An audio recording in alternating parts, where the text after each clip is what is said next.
This is just part of the game here. This isn't an online duel or whatever.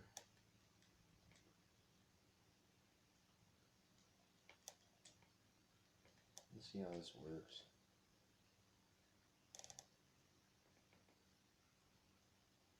We won't activate anything yet. Oh no.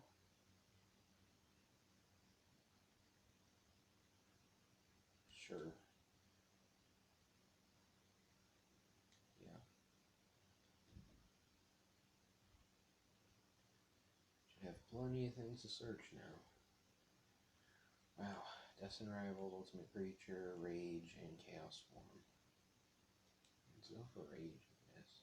Oh, it's setting it. Okay. Interesting. See, I'm blow up my board. Yes.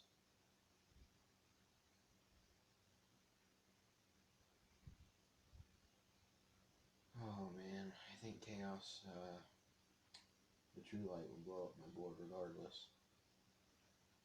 I couldn't chain to that? Oh, it was set this to, yeah. Okay. Sure.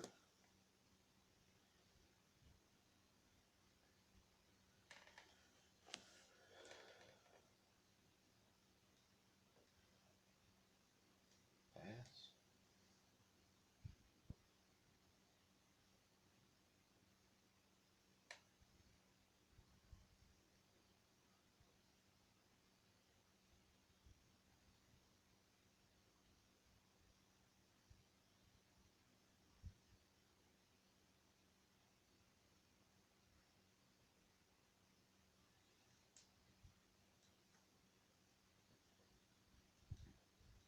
That's cute. If you wouldn't have blown up my board, it would have been real nice. I don't see an out here. Oh, should have done that. Their turn would have saved me a turn. You would have had to draw a blue, like a ritual.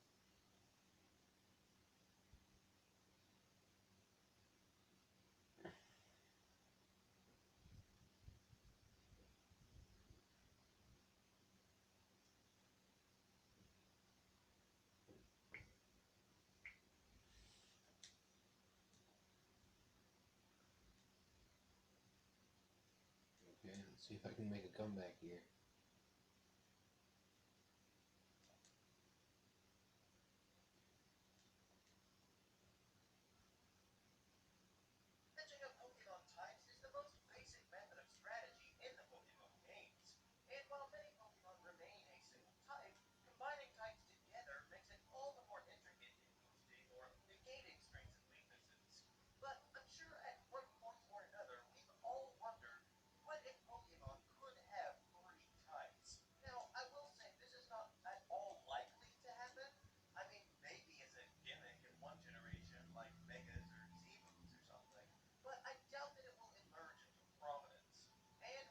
Oh yeah.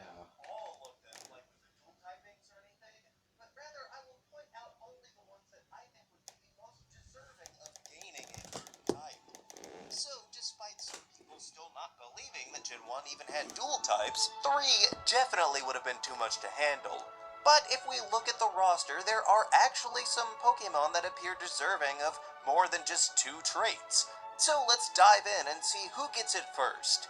Should we do the numbers? Seems like a long intro, but let's do it anyway. Number 6, Charizard. So people have been complaining for a long time about Charizard's typing. Others have defended it for making sense, so I'll just find a middle ground and put it here at the bottom. The main issue here is the lack of the dragon typing, despite looking like a giant fire-breathing lizard with wings. I can live without it being an actual dragon, but I could also see it working. However, something that I want to do in this is address how the triple typings would actually work from a gameplay mechanics perspective. As a fire and flying type, Charizard currently is weak to water, electric, and quad weak to rock. While it resists fire, fighting, steel, fairy, quad resists grass and bug, and is immune to ground. So, how would this change if we added the dragon type? Well, firstly, dragon resists all of the starting types and is weak to ice, dragon, and fairy. So this means that the water and electric weaknesses Let's would wait on cancel that spell out, activation but too. also the fairy resist now cancels out as well. Furthermore, fire becomes a quad resist and grass adds another resistance. Oh, wow. So what is that? Times 6? Times 8 resist? Super resistant to grass is the point. However, since ice was neutral before, that once again becomes a weakness. So this leaves it with dragon and rock as the other weaknesses. Altogether, not that overpowered for adding a type as once feared as dragon, especially since it still has that crippling anxiety for stealth rocks. Number 5. Gengar. The original Ghost Pokemon line is pretty popular amongst fans, and not just because its current typing remains unique to this day. Ghost and Poison is weak to Dark, Ghost itself, Psychic, and then of course Ground. But it also provides 2 resistances, 2 quad resistances, and 2 immunities, so it's a solid combo.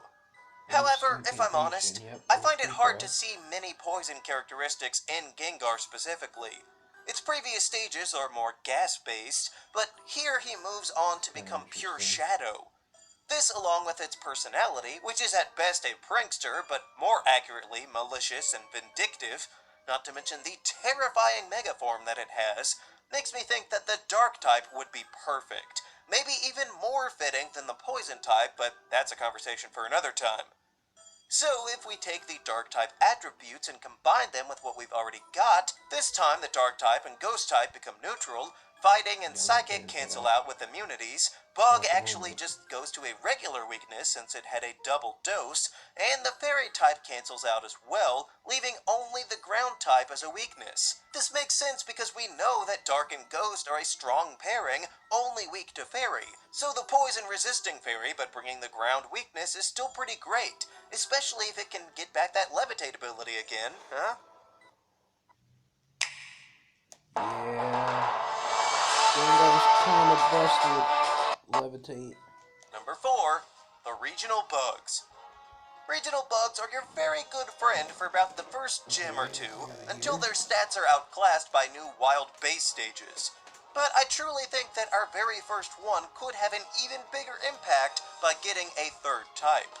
Butterfree fittingly gains the flying type due to its wings, however perhaps a bigger component is that it also learns confusion, and this is far from the only psychic move that Butterfree can learn. But I think most importantly, this would give it an edge over the poison side of the other regional bug.